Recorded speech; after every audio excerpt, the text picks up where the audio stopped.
na yung employee number natin ay primary key ng table, iset natin yun as primary key. Ayan. Ang gagawin lang is select yung primary key dito. Ulitin natin. Primary key. Ayan. So, primary key siya. Employee number. Ayan. Go. Tapos, ito, wala tayong iset na index for the employee name and the the job class. Wala. So, tapos, itong AI, ibig sabihin nito is auto-increment. So, sa primary key, hindi natin siya kailangang i-input. So, pwede nating iset siya na auto-increment para since na siya yung primary key, automatically mag-generate yung values niya depending on the, halimbawa may 1 na, ibig sabihin automatic ang primary key ng kasunod ay 2. Automatically generated na nag-i-increment siya. Nag-add siya ng 1 step. 1 plus 1, 2 plus 1, 3. Ganun. So, iset natin siya as auto-increment. Okay? Then, kung okay na yun, wala tayong kailangan baguhin pa. At save na natin siya. Save. Click yung button na save sa baba. At kung mapansin nyo dito sa gilid, under ng ating table na construction DB, nakapag-create tayo ng employee table. Ito siya. So, mapansin nyo na nag-create ako ng table, pangalan ng table at pangalan ng database. Malalaki siya kanina. Pero ngayon, maliliit na siya. So, automatically na-convert sa lowercase. So, andito yung ating structure ng table. We have here our fields and attributes. So, we have the employee name. Makikita nyo may nakalagay na susi. Ibig sabihin siya ay primary key. At ang kanyang constraint siya ay naka-auto-increment. So, hindi siya pwedeng magkaroon ng null values. Kaya nakalagay dito ay no null. Okay? So, halimbawa mayroong laman yung ating table. So, let's try inserting a data in our table. So, auto-increment yung table na yung ating, di ba? So, kunyari ilalagay natin dito sa ating table yung pangalan ng mga employee dito. Disregard na muna natin yung value nito. Since sundin natin 1, 2, 3, 4, something mga ganun. So, ito ilalagay natin as input dun sa ating table. So, sa ID, since naka-automatically auto-increment yun, hindi natin kailangan mag-input. So, ang ilalagay natin dito ay pangalan na mismo ng employee. Dito. So, si June E. Arbo. Bakit ganyan ang itsura niya? June E. Arbo. At ang job class niya ay Electrical Engineer. I-click natin yung Go para ma-input siya, ma-save na siya dun sa table. Ayan. Sabi dito, 1 rows inserted. At andito yung kanyang SQL command. So, para makita yung laman, i-click natin yung browse. At ito yung table natin. Meron siyang isang laman. So, ang laman ng table, and kung nakikita ninyo, we have employee number 1, June E. Arbo, Electrical Engineer. So, let's try adding some more data. So, insert tayo. By the way, pwede kayong mag-insert ng 1 or more than rows at the same time. Yan, pwede. Ilagay ko dito si John G. News. So, John G. News, siya ay database designer. Then, try ko nilagyan to para kay Alice K. Johnson. Then, we have William Smithfield. Meron pa ba? Pwede tayo mag-insert a new row. Or pwede natin i-click to para ma-insert na yung nagawa natin. Ayan. 2 rows inserted. Ayan. Na-insert na natin yung about kay John G. News at kay Alice K. Johnson. So, insert ulit tayo.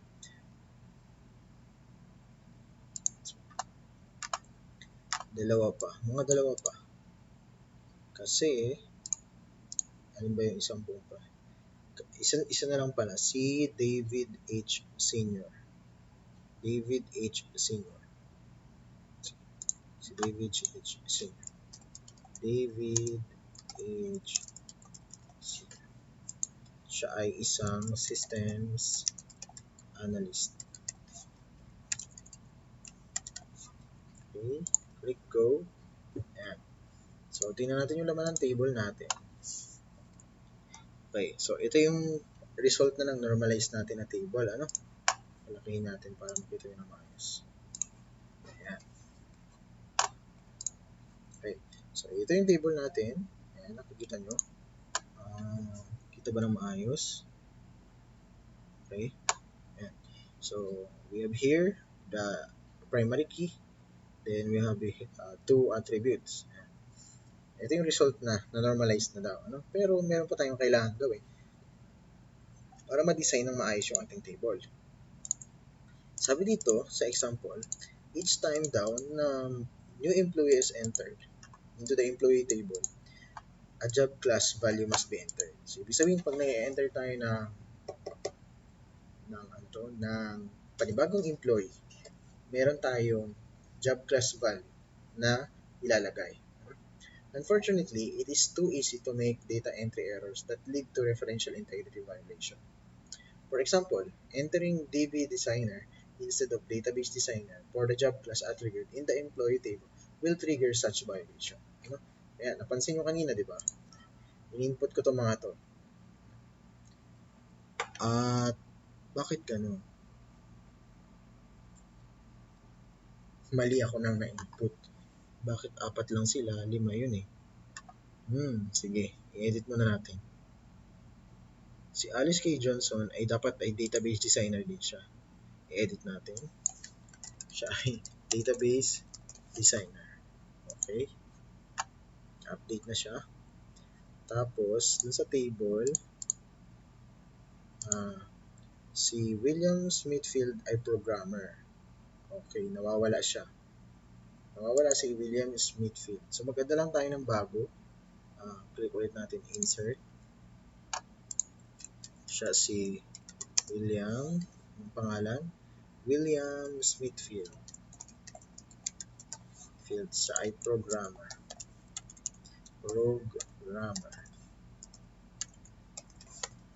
Ayan. Go. Na-insert na. File browse natin. Ayan. Okay. Sabi dun sa, since na ito na yung design ng table natin, every time daw na mag-add tayo ng panibagong employee, kailangan din natin mag-add ng job class. Ayan. So, ang isang magiging problema daw ay ang mangyayari, pag nag-input tayo, halimbawa, in-input ko yung pangalan, Corbin A. Villarreal, maaari yung, halimbawa, ang position ko is systems analyst, maaring ma-input ko siya as system analyst lang. O kaya yung ako ay programmer or electrical engineer, for example. Maaring ma-input ko electrical engineer na buo yung electrical. So magkakaroon ng discrepancy dun sa data na ang job class ay electrical engineer. Ano? So hindi magiging pareho yun. Okay? So anong maaaring i-suggest sa atin na i-create? Maaring ito ay, since na ito ay foreign key dito, di ba? Kasi siya ay primary key dun sa kabilang table. Tama? So, pag nangyaring yung primary key ay nagkaroon ng discrepancy, o yung isang foreign key dito, sa table na to, ay nagkaroon ng discrepancy, magkakaroon din ng inconsistency dun sa data na maipoprovide ng table natin. Ano? Okay. So, anong kailangan gawin? So, therefore, it would be better to add a job code attribute to create a unique identifier. The addition of a job code attribute produces the dependency. And so, imbis na ang ilagay natin dun sa employee table na ito ay yung job class dito, mag-create daw tayo ng isang code na mag-uniquely identify dito sa job class. So, ibig sabihin, dun sa table na job, may ma-add na panibagong field. At yun ang maaaring mag-serve as primary key. Ano? Para hindi yung mismong job class ang tinatawag natin dito sa table na ito. Ano? Para maiwasan yung discrepancy. Okay? So, ano yung makikreate? Ano yung mangyayaring dependency? Ito. So, yung job table natin, ganito ang mangyayari. A job code will be used as the determinant of the two remaining dependent attributes, which is the job class and the charge per hour. Ayan. So, the job codes will determine the job class and the job charge per hour.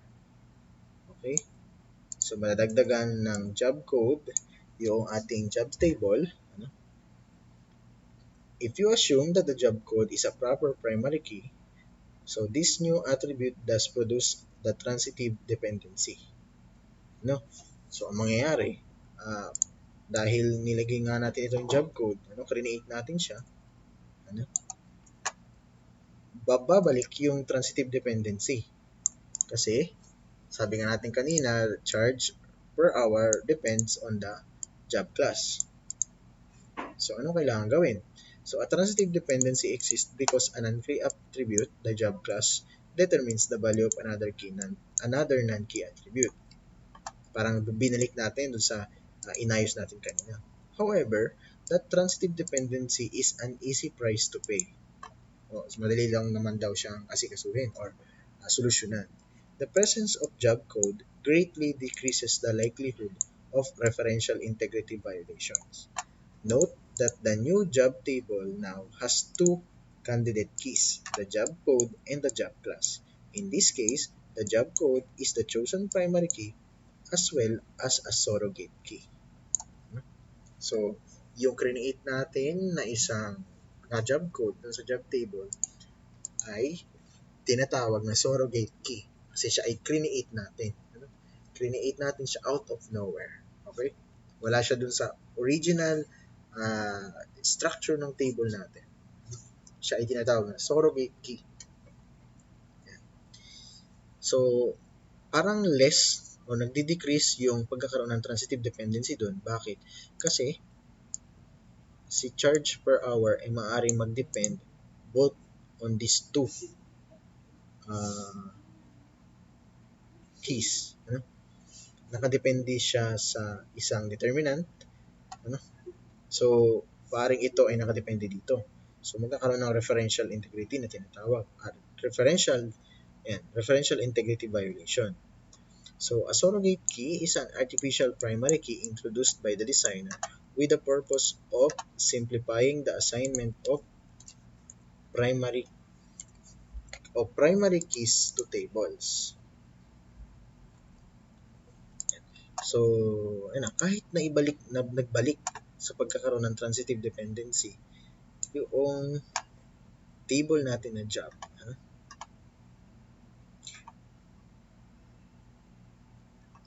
meron na siyang dalawang candidate keys, two candidate keys. So, ibig sabihin, parang natanggal na rin natin yung transitive dependency. Kasi nga, merong dalawang candidate keys dun sa table na yun, which is the job code and the job class. At na-create yung surrogate key na tinatawag, which is the job code. So, kung i-create natin dito yun, mawala ulit ito. So, hindi ko na muna i-apply kasi baka matagalan tayo dyan. Okay?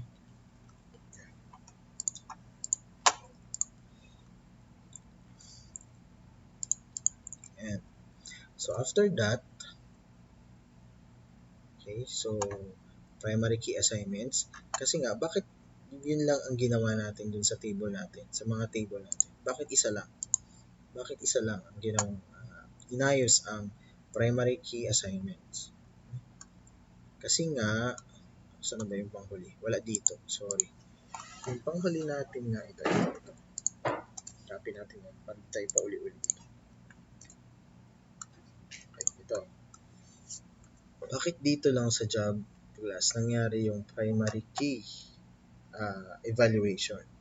Kasi kung papansinin nyo, halos lahat ng other tables dito ay number yung ating primary key. Ano, so, kailangan nating evaluate yung dito sa job class kasi siya ay naka ah, variable character. No?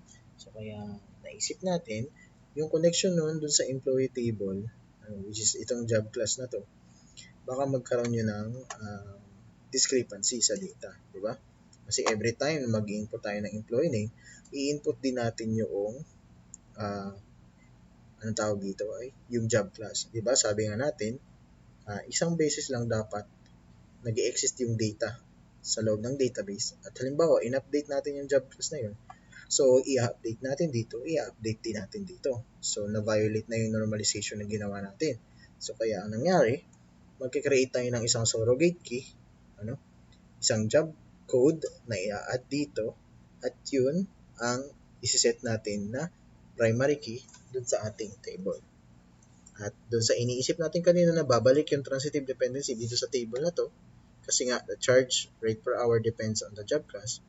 So, may iwasan na yun, less likely to cause problem yun dahil nagkaroon na ng two candidate keys dito sa table na to. Ano? Na pwedeng itong charge or rate per hour ay nakadepende dun sa dalawang candidate key na yun. Which is, pinili natin yung job code as the primary key of the table.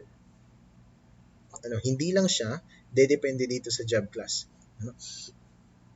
Kasi pwede na rin siya nakadepende sa job code. Kasi halimbawa, 'di ba?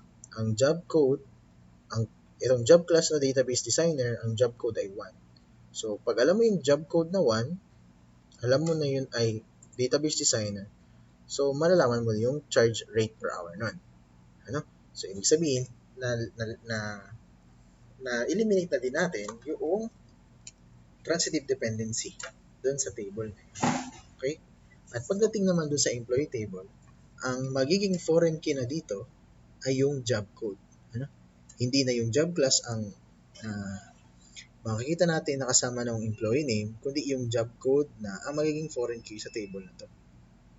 Para every time na mag-add pala ng panibagong employee, di mo kailangang ilagay yung value ng job class. Ang itatawagin mo lang ay yung job code ng job class na yun. Okay? So that's it.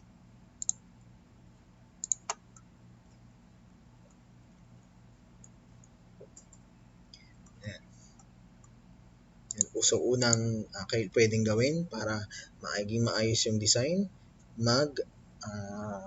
evaluate ng primary keys at tingnan kung pwede tayong mag-create ng tinatawag na mga surrogate key.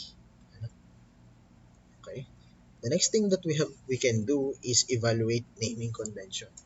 Yung naming convention, ito yung madalas natin pag-usapan sa chapter 2, sa data models, yung pagpapangalan ng mga attributes ng ating table.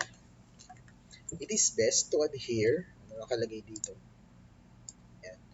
It is best to adhere to the naming conventions outlined in Chapter 2 in data models. Therefore, charge per hour will be changed to job charge per hour. Kasi diba sa naming convention, kung ano yung pangalan ng table, ginagamit natin siya as prefix sa pangalan ng mga columns or attributes ng table na yun. So, gagawin natin yun, yung charge hour will be changed to job charge per hour to indicate its association with the job table. In addition, the attribute name job class does not quite describe entries such as systems analyst, database designer, and so on. So, pwede natin siyang palitan ng job description. So, para yung common na naiintindihan ng nakararami, di ba? Isang job classification, ano yun? So, ilagay na lang natin is job description para pag nakita ng mga user, ng database designer, o ng programmer, madali niya maintindihan na ito ay job description. So, yun yung mga system analyst, electrical engineer, at marami pang iba. So, instead of using job class, ang ilalagay natin is job description.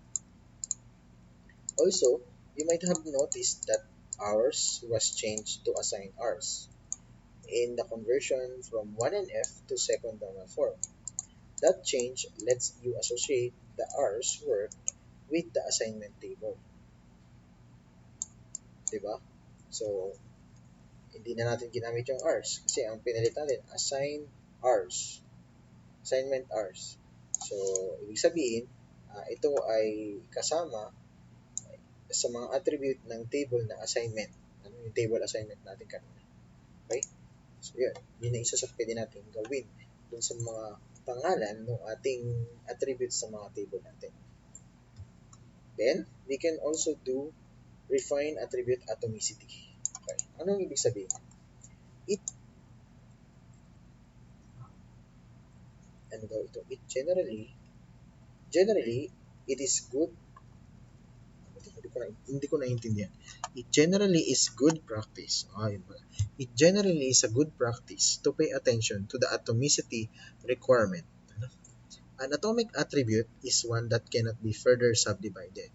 Ano? So, ibig sabihin, mayroong atomicity kapag uh,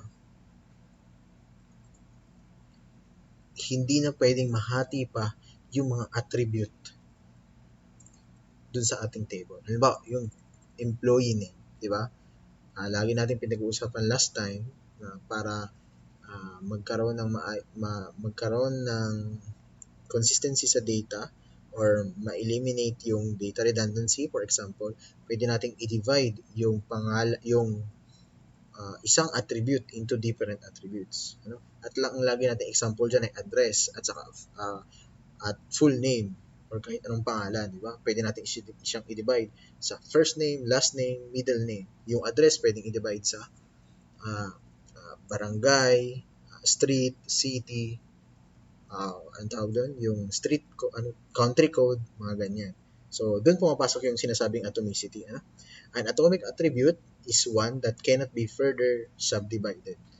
For example, gender, di ba? Meron tayong male, female, hindi mo naman pwedeng hatiin ng male, di ba? So atomic na, automatically atomic yun. Yung project name natin, evergreen, kanina, may example natin. So yung table natin dito. Yan. Ito ay hindi atomic. So ito, atomic na yung job class. Ano? Babalikan natin to. Yan. So pagdating dito, yan. So atomic na tong project name. Atomic ito, atomic yung job class. Itong employee name, pwede pang ma-divide into different attributes. So, wala pang atomicity dito. So, yun yung pinag-uusapan doon. Such an attribute is said to display atomicity. Ayan, ano daw? Clearly, the use of the employee name, ito na pala siya. The employee name in the employee table is not atomic because employee name can be decomposed into a last name, a first name, and initial. So by improving the degree of atomicity, you also gain querying flexibility. Ano, di ba? Kasi nga sabi natin, maaari nating gamitin yung mga last name in order to arrange or to reorganize the data of our table.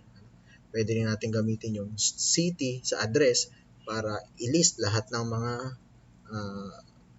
data ng employee na meron doon, di ba? So, yun. So, yun ang use pag ini-improve natin yung degree of atomicity ng mga field name natin sa table. Yun nga.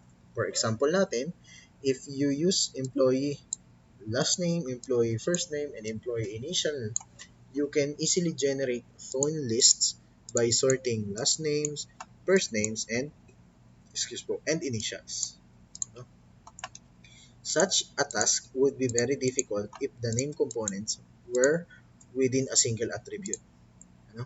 In general, designers prefer to use simple, single-valued attributes as indicated by the business rules and processing requirement. So, yun yung pangatlo. We are going to refine attribute atomicity. So, anong mangyayari dun sa table natin? Saan yung panghuli? Ayan. Diba? Ito yun. Pero hindi pa natin na-add dito si job code. So, mangyayari kay employee table, Itong employee name magiging tatlo. Magiging employee last name, employee first name, and employee initial. Then, kadugtong nun sa dulo yung job code as the foreign key. Okay? Sana. Ito. Okay.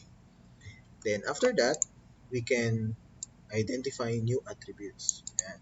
So, if ever not based from the business rules of the organization and dun sa mga uh, forms na ginagamit nila, mga tools na meron sila doon, baka pwede tayong makakuha pa ng other data na pwede nating i-save, ilagay sa table natin sa database at maaaring yun ay maging panibagong attribute sa bawat table na na-determine natin, pwede natin gawin yun. Ano? If the employee table were used in a real-world environment, several other attributes would have to be added. Okay? So, pwede sa employee table, kung gagamitin natin siya sa totoong buhay, no, maaari pang maraming attributes ang pwedeng i-add sa kanya. So, for example, year-to-date gross salary payments. Yung gross salary payments, ano, pwedeng i-add doon sa table na employee. Then we also have social security payments, Medicare payments, ano, okay yung mga yun na i-add as dun sa mga bagong attributes nung table na employee table. Ano? Then, adding an employee hire date attribute. Ano? Mapapangalanan na natin na employee hire date kung kailan na hire yung employee could be used to track an employee's job longevity and serve as a basis for awarding bonuses to long-term employees and for other moral enhancing measures. So, kung meron tayong attribute na magsasabi kung kailan sila na-hire, so makukompute nun yung kung gaano na katagal nagtatrabaho yung isang employee dun sa organization na yun. So, pwedeng maging basis yun para magbigay ng incentive dun sa mga employee, mga bonuses, ano, na makakapag-enhance ng moral ng mga employee na gawin ng maayos yung trabaho nila. Ano? The same principle must be applied to all other tables in your design. Okay? So, hindi lang sa employee table. Pwede na natin gawin sa ibang table, sa job, sa assignment table, o kaya naman ay sa project table. Okay? Then, we can also identify new relationships. The system's ability to supply detailed information about each project manager is used by using the employee number as a foreign key in the project table. That action ensures that you can access the details of each project's manager data without producing unnecessary and undesirable data duplication.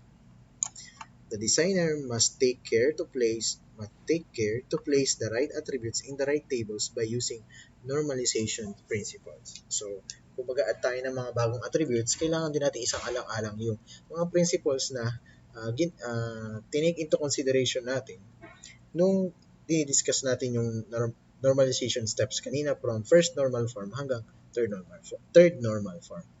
Ano? So, para di magkaroon ng unnecessary and undesirable data duplication. Doon sa project table, pwede nating i-add daw doon, project manager. Project manager. Okay? Then, we can refine primary keys as required for data granularity. Okay? Ano ba ibig sabihin ng granularity? So, kailangan daw natin i-refine yung mga primary keys. Granularity refers to the level of detail represented by the values stored in a table's row. Refers to the level of detail represented by values stored in a table's row. Okay? Level down ng mga detail na nire-represent ng value na nakastore sa bawat row ng table natin. Yun yung granularity. Tingnan natin yung explanation dito. Sabi, data stored at their lowest level of granularity are said to be atomic data, as explained earlier. So yun pala yun. Imbis na yung full name isulat natin isang buo, at kapag naging atomic yun, at kapag hiwa-hiwalay natin, nasa lowest level of granularity yung mga ganong klase ng data, ano, na merong atomicity. Ano? In figure 5.5, the assignment table in 3NF uses the assigned hours attribute to represent the hours worked by a given employee on a project. However, are those values recorded at their lowest level of granularity? Okay, so yun ang tanong. Di ba meron tayong assigned hours? Halimbawa, 200 hours yung nakalagay doon. So, yun ba ay lowest level of granularity? Yung value ng assigned hours na 200? Hindi po. Ano? So, ibig sabihin, kung katulad doon sa ginawa natin sa Atomicity, ano, yung assigned hours na yun, pwede pa natin siyang ibaba yung level ng granularity. Okay? Yung assigned hours can represent hourly total, daily total, weekly total, monthly total, or yearly total. Di ba? Kasi mag-accumulate yun. Kung isang column lang ang ilalagay natin doon sa